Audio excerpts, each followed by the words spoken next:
Saya Agustinus. Mari kita kenal Alkitab, karena Alkitab pembimbing hidup. Dalam Alkitab, banyak tokoh yang mempunyai kelebihan dan kekurangannya masing-masing. Karakter-karakter mereka memperkaya Alkitab. Kita bisa belajar banyak dari karakter tokoh-tokoh Alkitab ini.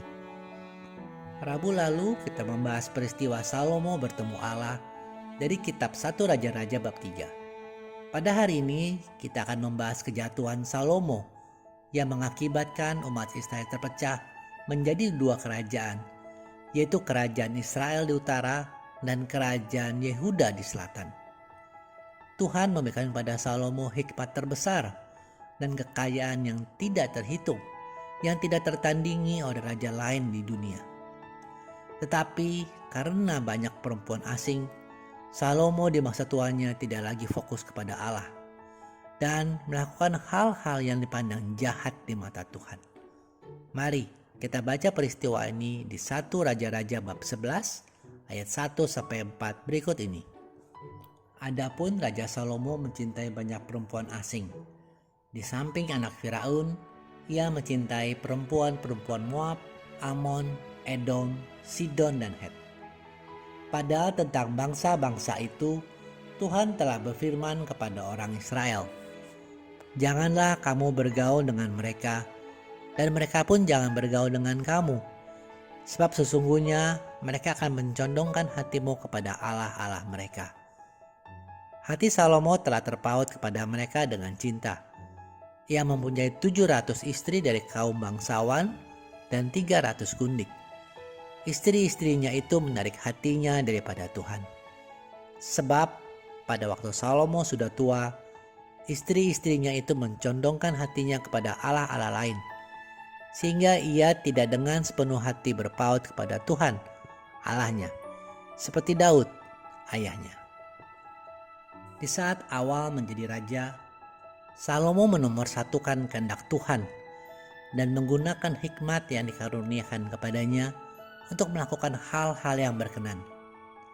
Namun saat diberkati dengan kerajaan yang damai dan berkelimpahan, Salomo memiliki banyak istri, memuaskan keinginan dagingnya, dan hal ini membuat hatinya menjauh dari Tuhan.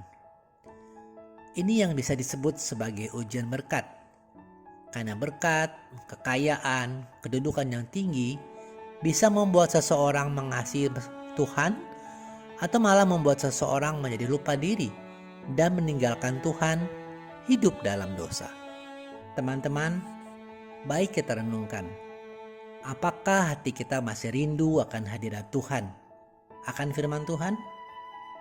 Berhala di zaman sekarang tidak lagi berbentuk Allah lain, tetapi bisa berbentuk hobi yang berlebihan, seperti main game, olahraga, nonton film, atau apapun yang membuat kita menghabiskan banyak waktu. Termasuk juga urusan pekerjaan, atau mengurus keluarga, atau hal-hal lain yang membuat fokus kita berubah daripada Tuhan. Semua contoh tadi tidak ada yang salah. Baik hobi, pekerjaan, keluarga adalah hal yang baik, atau mungkin suatu keharusan yang kita harus lakukan. Namun saat hal-hal itu menjauhkan hati dan kehidupan kita dari cinta mula-mula kepada Kristus, itu menjadi berhala. Kita semua harus berhati-hati, karena hal ini bisa terjadi kepada siapapun, termasuk para pewarta atau rohaniawan, di mana ibadah atau pelayanan menjadi sekedar ritual atau kebiasaan kosong. Di masa Advent ini, menyambut kedatangan Sang Juru Selamat kita, mari bereskan kembali hati dan prioritas kehidupan kita. Kita persiapkan hati dan hidup yang terbaik menjadi persembahan kepada Kristus. Ingat kembali cinta kita mula-mula kepada Kristus. Menata kembali jadwal dan prioritas hidup kita sehari-hari. Taruhlah kembali jam doa, baca firman, waktu untuk beribadah, berkomunitas dengan orang percaya, juga waktu untuk melayani atau kegiatan rohani lain. Sebab semakin kita menjauh dari hal-hal rohani, hati kita semakin tumpul dan semakin terbiasa mencintai dunia. Allah Roh Kudus, kobarkanlah kembali api dalam hati kami. Ajar kami menghitung hari-hari agar kami menjadi bijak dan dapat menghargai, mencintai, dan mengutamakan cita-cita surgawi. Terima kasih sudah menyaksikan. Mohon like dan subscribe untuk membantu channel ini bertumbuh dan firman Tuhan semakin diwartakan. Sampai bertemu pada video kedua Alkitab Rabu depan. Kasih karunia Tuhan Yesus Kristus menyertai Anda sekalian. Amin.